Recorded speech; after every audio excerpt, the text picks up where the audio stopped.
Então, vamos passar para a próxima apresentação. Apresentar a Letícia. A Letícia possui graduação em Medicina Veterinária em 2017 pela UFMG, residência em Clínica Médica e Cirúrgica em Grandes Animais, 2019, mestre também pelo Programa de Ciência Animal na subárea de Clínica e Cirurgia de Veterinária, pela UFMG. Atualmente, então, ela é doutoranda em Clínica Cirúrgica Veterinária pela USP, integrante do grupo de pesquisa Equinova e componente também da organização do 11º SINCAV. Obrigada, Diego. Bom dia, pessoal. É uma honra, né, estar aqui, prestigiada por todos vocês, na minha casa, né, e com grandes nomes aqui hoje. Como o Diego apresentou, né, eu sou aluna da Escola de Veterinária e atualmente eu estou na Universidade de São Paulo, orientada pelo professor Luiz Cláudio, e aí aprendendo bastante a artroscopia lá. Por isso que eu resolvi, né, trazer um pouquinho desse tema e da técnica que ele utiliza para a realização do acesso palmar e plantar da articulação metacarpo-metatarso-falangiana.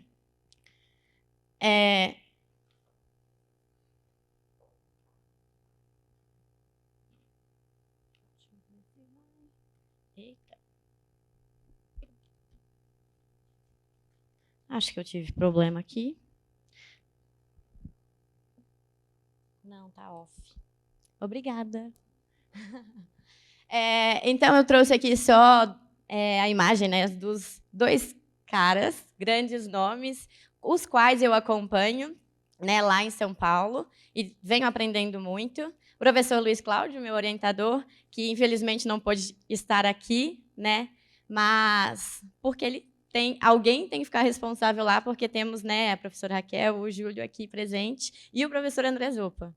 E o professor Luiz, quando eu cheguei, na verdade, eu fui, para que eu aprendesse um pouquinho, né, das videocirurgias, e me encantou o quanto ele tem facilidade para artroscopia, e assim como o Júlio também, né, que é médico veterinário lá, e eu venho aprendendo bastante com eles, e é isso. Agradecer já de antemão, né, todo o aprendizado que eu venho tendo com eles.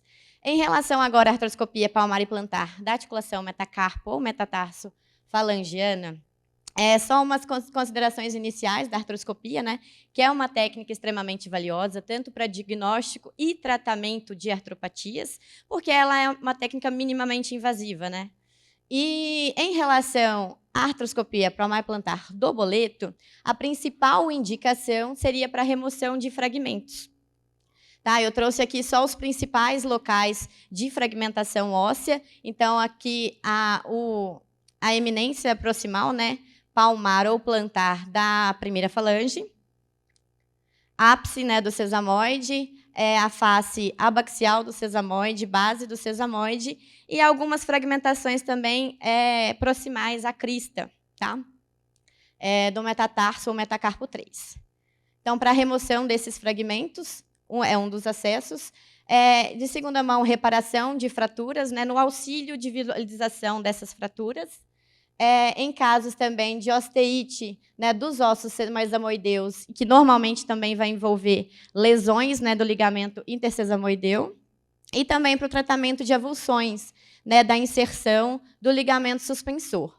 Em relação à remoção de fragmentos, é super importante a gente levar em consideração aos fragmentos de ápice, né, de sesamoide e base do sesamoide, devido ao local, né, de inserção, no caso aqui do suspensor do boleto e aqui do cruzado e do curto, né, ligamento curto sesamoideu, que normalmente esses fragmentos vai estar ligado, né, a esses ligamentos, o que dificulta um pouquinho, né, no transcirúrgico e a retirada desses fragmentos. Bom, sempre que um animal vem com indicação de realização da artroscopia, é sempre importante a gente realizar, né, o exame radiográfico, mesmo se a gente já recebeu as imagens do veterinário que encaminhou esse animal, porque às vezes a gente pode colocar o cavalo na mesa e ter uma pequena surpresinha e o fragmento não está lá. Então, sempre é necessário a gente estar realizando, no caso do boleto, as projeções convencionais, né, dorso palmar, lateromedial e as oblíquas. E no caso para os fragmentos palmares plantares, é super importante a gente estar realizando essa projeção oblíqua, só que próximo distal, para que a gente consiga, né, isolar aqui, ó, a eminência palmar plantar da primeira falange, isolar também os fragmentos de base, de sesamoide, para que a gente consiga visualizá-los bem. E aqui, no caso, que foi um animal que eu acabei gravando para fazer a apresentação, mas que é um fragmento não tão comum, a gente conseguir isolar bem também aqui os fragmentos proximais à crista, tá? Agora, em relação ao decúbito e posicionamento desse membro para o acesso à articulação. A gente sempre vai fazer o posicionamento do animal em relação à técnica que o cirurgião vai empregar. Na literatura, a gente tem descrito o acesso plantar palmar do boleto normalmente do lado ipsilateral, ou seja, a abertura do primeiro portal do mesmo lado da abertura do segundo portal, né? Como demonstra essa figura aqui, eu tenho no mesmo lado da fragmentação o primeiro e o segundo portal para a entrada aqui da ótica e aqui, né, do instrumental cirúrgico, das pinças e tudo mais.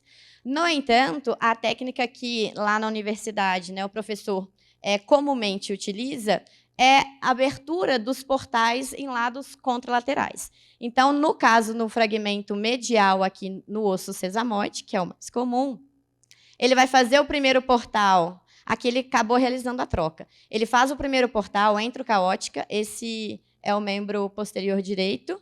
Ele abriu o primeiro portal lateral e o segundo portal, que era do lado do fragmento, fez a abertura do segundo portal. No caso, eu já vou até adiantar um pouquinho, sempre que necessário para que a gente consiga ter um melhor acesso ao fragmento e a liberação dele, né, dos tecidos moles, a gente pode fazer essa troca de portais, que é super simples de realizada. E, no caso, o professor tem uma preferência pela utilização dos portais em lados contralaterais, porque ele consegue melhor triangulação e visualização e até, né, manuseio em si no instrumental dentro da articulação. Então, aqui só um pouquinho, né, em relação ao preparo do paciente e o decúbito para o acesso palmar plantar do boleto. Nos membros posteriores, a gente consegue facilmente, né, o ângulo de flexão em torno aí de 110, 120 graus, né, deixando o membro bem frouxinho, a gente consegue o ângulo de flexão. E na mão, eu só trouxe uma imagem de livro que não é tão comum, né, de chegar esses fragmentos para remoção. Tá? Aqui o ângulo, melhor angulação, né, para que a gente consiga ter um afastamento dos ossos sesamoides, né, tanto do metacarpo, metatarso e primeira falange, para que a gente tenha uma maior abertura para manuseio em si do instrumental cirúrgico. Em relação ao instrumental utilizado, além de comumente utilizado para artroscopia, né, do que é necessário, em relação a esse acesso, para a remoção desses fragmentos, é importante a gente ter dentro do material o cinzel artroscópico. O cinzel ele tem essas bordas cortantes. Não sei se dá um pouquinho para ver, mas as duas laterais é cortante e ela permite que a gente consiga entrar, né, um pouquinho debaixo do fragmento e, com movimentos, né, de rotação leve, a gente vá separando esse fragmento dos ligamentos, que, no caso desse acesso, devido aos fragmentos estarem super aderidos aos ligamentos, né, sesamoideus e, às vezes, o ligamento suspensor do boleto, é super importante a gente ter, né, esses materiais cortantes para separação. Além disso, eu acabei tirando foto no dia, porque nessa técnica ele precisou, né, tá fazendo uma adaptação de um uso de um tenótomo e um desmótomo para poder fazer a remoção, a separação do fragmento. Então, como toda artroscopia, a gente vai iniciar aí, né, por uma artrocentese, coleta do líquido sinovial. Lá a gente sempre avalia macroscopicamente esse líquido em relação à coloração e viscosidade. vocês conseguem ver que a gente aqui consegue, né, verificar um pouquinho da saúde dessa articulação só com esse exame do líquido sinovial. E, em seguida, a gente faz a distensão da articulação aqui com o Ringer lactato. Uma foto, né, por trás da vista palmar, vocês conseguem ver aqui, ó, um grau de distensão ideal para que a gente consiga fazer a abertura agora do primeiro portal. Com uma distensão ideal, é feita, então, uma incisão aí de 0,8 milímetros, centímetros, né? 8 milímetros, 10 a 10 milímetros, uma incisão de pele, é um pouquinho maior que a incisão de cápsula. Vejam que a incisão de cápsula ela é pontual. Em seguida, nós, né, colocamos a cânula artroscópica. Vejam que ele entra perpendicular e depois direciona, né, a cânula artroscópica sentido distal aí na articulação, retira o obturador e coloca a ótica. Isso, né, como normalmente é feita. Sempre nas artroscopias a gente inicia para uma localização em si, dentro da articulação, a visualização das estruturas. Então, temos aqui sesamoide medial, sesamoide lateral, ligamento intersesamoideu, base do sesamoide, aqui, né, a eminência da primeira falange, do lado medial, e aqui é o metatarso 3, também do lado medial. Então, a gente, né, visualiza a câmera, avalia também a superfície da cartilagem articular e a membrana sinovial, para a gente classificar a grau de lesão, né, dessas estruturas. E agora, aqui no lado lateral, primeira falange, metatarso 3, e a gente vai fazer uma visualização breve aqui, ó, do recesso distal da porção palmar plantar da articulação. Bom, depois da visualização, nós seguimos, né, para a abertura do segundo portal. Ele é sempre guiado previamente, né, por uma agulha. Essa agulha, nós realizamos, né, movimentações do lado, né, do fragmento, para que a gente realmente consiga achar um lugar dentro da articulação que realmente, com a abertura, eu consiga um acesso, né, a todos os lados do fragmento e a gente não tenha dificuldades no transcorrer da cirurgia. Depois, a agulha é retirada, feita uma incisão de pele, um pouquinho maior que a incisão pontual aí da cápsula articular. Nesse caso, a gente precisou usar, em vez da agulha, só um catéter, que é um pouquinho mais longo, para realmente a gente conseguir, né, verificar o melhor acesso. Em seguida, eu trouxe várias imagens, vocês conseguem ver aqui a utilização de uma cureta, mas depois o professor vai utilizar o cinzel, e para realmente que a gente consiga ter uma separação, né, desse fragmento, do fragmento, e para que a gente consiga, né, fazer a remoção. Eu só esqueci de mostrar na visualização inicial aonde estava o fragmento. Deixa eu voltar lá um pouquinho. Vai demorar, na verdade. Seguimos aqui. Então, aqui vocês conseguem ver, né, a utilização da cureta e, no final, o cinzel, o movimento, né, de rotação para a separação do fragmento desses tecidos, né, em que ele está aderido. Depois, em seguida, com o fragmento completamente solto. Vejam aqui que a gente, nesse caso, tem bastante membrana sinovial, às vezes ela atrapalha um pouquinho, né, da visualização. Depois que esse fragmento está solto, a gente entra, né, com uma pinça artroscópica para fazer, né, a apreensão em si do fragmento, e com o movimento agora, né, o professor, vejam que ele pede o assessor para poder estar segurando a ótica, ele trava a pinça e faz esse movimento de rotação para estar retirando o fragmento. Bom, como eu falei, a membrana sinovial ela dificulta um pouquinho a visualização nesse acesso. E aí, uma das técnicas que o professor acaba utilizando seria a visualização com ar ambiente. Esse caso foi após a retirada, mas vejam que a membrana sinovial ela colaba, isso permite que a gente consiga realmente visualizar. E muitas das vezes a gente consegue visualizar bem, né, o fragmento aqui. Nesse caso, a gente consegue fazer uma visualização do leito, né, de onde o fragmento estava. A gente confere se é necessário, né, fazer mais uma curetagem. Às vezes, quando a gente tem aquele tecido fibrótico um pouquinho amarelado, é sempre importante a gente estar removendo, e até que a gente consiga ter um tecido saudável, tá? Se a fibrocartilagem ela tem um aspecto saudável, a gente nem coreta. Nesses casos dessa fragmentação, normalmente é realizada a coretagem. E aí a gente visualiza e troca esses portais, ok? Seguindo, para finalização, realmente, é feita uma radiografia no transcirúrgico só para realmente confirmar, né, que esse fragmento foi retirado e que a gente não tem resquício, e principalmente quando são vários fragmentos. É sempre importante a gente estar conferindo para que não fique nenhum. Finalizando, é realizada, então, a sutura de cápsula articular. Aqui, na universidade, a gente não tinha costume, né, de realizar, e quando eu cheguei lá, eu achei bem interessante. O professor sempre fecha a cápsula articular. Parece que no pós-operatório a cicatrização é bem melhor. E aí ele usa, né, caprofil, 2 zeros, e pele, né, o nylon de sempre. E sempre padrão Sulta.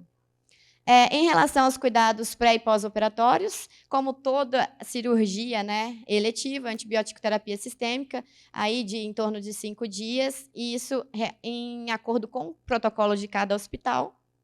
Lá eles utilizam a amicacina, anti-inflamatório aí por 3 dias, não é necessário mais que isso. Lá a gente sempre realiza, após a artroscopia, a administração de terapia articular. Em articulações sem sinal de osteoartrite, a gente sempre infiltra com ácido hialurônico antes, né, do cavalo levantar da mesa. E em cavalos que já têm algum grau de osteoartrite, é administrado aí o lisado plaquetário ou o PRP. Feita isso como agora recomendação no pós-operatório para esses animais, inspeção e a limpeza dessa ferida cirúrgica a cada 2 dias, né? A realização de bandagem, a bandagem vai ser importante para que a gente impeça contaminações, né, da ferida cirúrgica, e, além disso, né, ajuda a reduzir o edema em si no pós-operatório. A retirada dos pontos com 15 dias, o retorno ao treinamento ele vai variar aí de 2 a 3 meses, isso de acordo com o trauma cirúrgico na cirurgia. Ok? Principalmente porque, nesses casos, está, às vezes, envolvido um pouquinho de ligamentos e tal, e foi necessário empregar um pouquinho mais de força, então, um período para retornar ao treinamento um pouquinho maior. E o prognóstico, nesses casos que são mais comuns, é bem favorável, né, para retorno aí, tanto à atividade atlética, ao mesmo nível de tratamento, ou para realmente iniciar a atividade atlética. Eu só trouxe esse slide para agradecer, né, a presença de todos, a Universidade de São Paulo por ter me acolhido, a CAPES, né, pelo financiamento, e muito obrigada a todas as pessoas, né, que me recebeu com grande carinho lá na Universidade de São Paulo. Obrigada.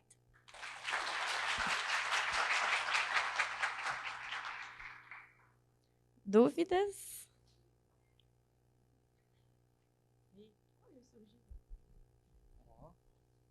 Pedrinho? Bom dia, Letícia. Parabéns pela palestra, foi muito boa. Eu só fiquei em dúvida em que situação vai ser vantajoso para mim a técnica que você falou de abrir os 2 portais ipsilaterais, os 2 do mesmo lado. Então, às vezes nem é porque na literatura ela é a técnica primariamente citada, com fotos e tudo mais, né? Nos livros que nós temos de artroscopia. Mas é descrito essa variação de você fazer por portal contralateral. E aí, isso até onde eu sei, varia muito de onde, que universidade ou qual curso, qual a técnica empregada primariamente pelo cirurgião que você aprendeu. Então, a maioria, até onde eu sei, no Brasil, usa a técnica ipsilateral. E aí, na USP, eles usam a contralateral. Então, assim, vai variar um pouquinho da sua formação inicial. Mas, assim, por questões de triangulação, a gente consegue uma melhor triangulação utilizando o portal contralateral. Beleza. É porque, pelo que eu já acompanhei, todas que eu acompanhei também foi a contralateral. A contralateral? E também achei isso que então, mas faz mais nesse acesso sentido. palmar-plantar? Ou no acesso Não, dorsal? no acesso dorsal. Ainda no acesso dorsal, realmente é descrito o ipsilateral, né? Que aí a gente consegue ter um acesso melhor. Aí a literatura já descreve o acesso contralateral ao fragmento. Beleza, obrigado. Por nada. E o que acontece? Alguns cirurgiões, quando eles a gente comenta dessa questão, ou faz um curso com o professor Luiz Cláudio, e eles veem que ele utiliza a técnica contralateral, eles acabam tendo um pouquinho de dificuldade, e eles mantêm fazendo a ipsilateral. Vai variar bastante como você aprendeu, isso, como você desenvolveu essa habilidade cirúrgica. Professora Letícia, obrigado. Eu só fiquei em dúvida com relação, quando você falou de insuflar a articulação com o ar ambiente. Eu queria saber como é que vocês fazem isso lá.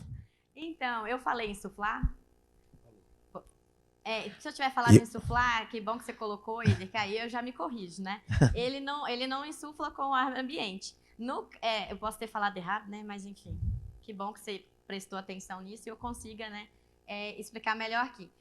Por questões de gravidade, né, e apoio do membro, a gente consegue retirar todo o líquido que foi infundido previamente e assim a gente consegue uma visualização com o ar ambiente que entrou. Às vezes, outras, ele pode utilizar, né, o CO2 para insuflar, mas aí realmente é insuflar. No caso aqui, é só a entrada do ar ambiente. Eu posso ter colocado errado, desculpa. Obrigado. Perfeito, eu que agradeço.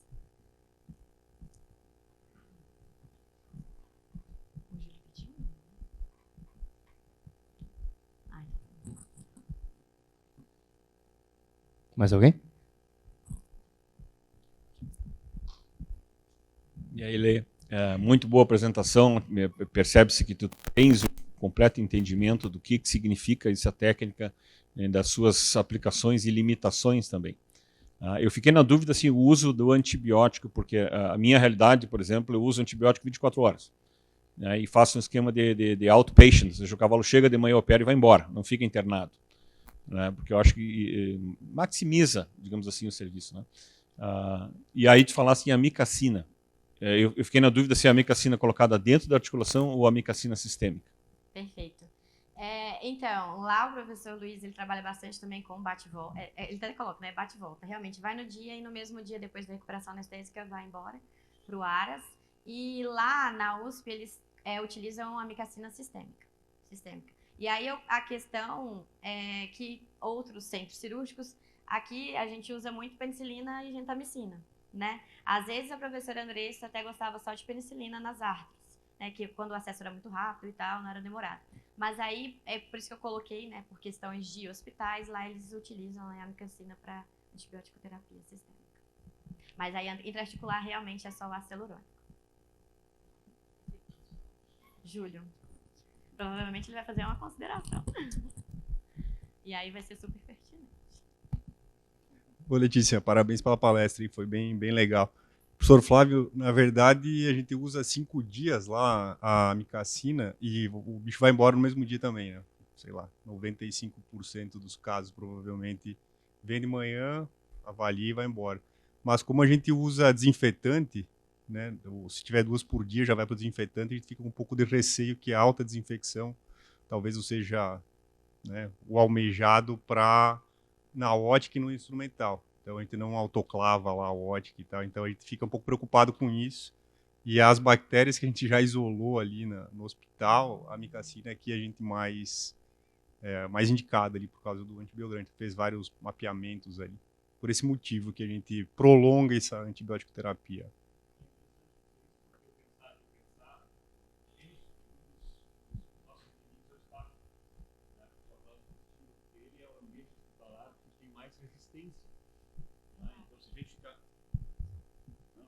Está ouvindo? Eu só falo alto.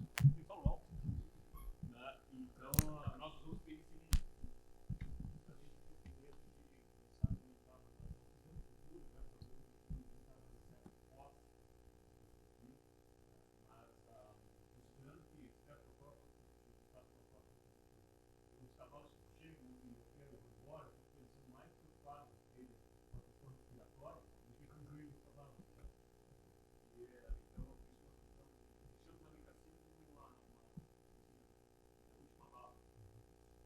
Nós lá também a gente tem a nossa...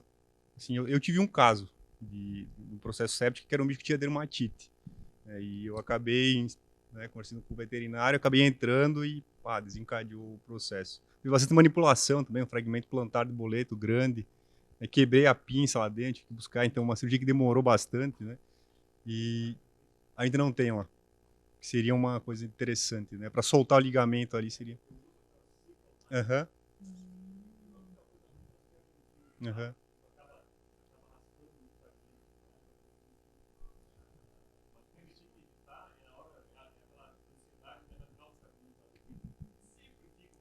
É.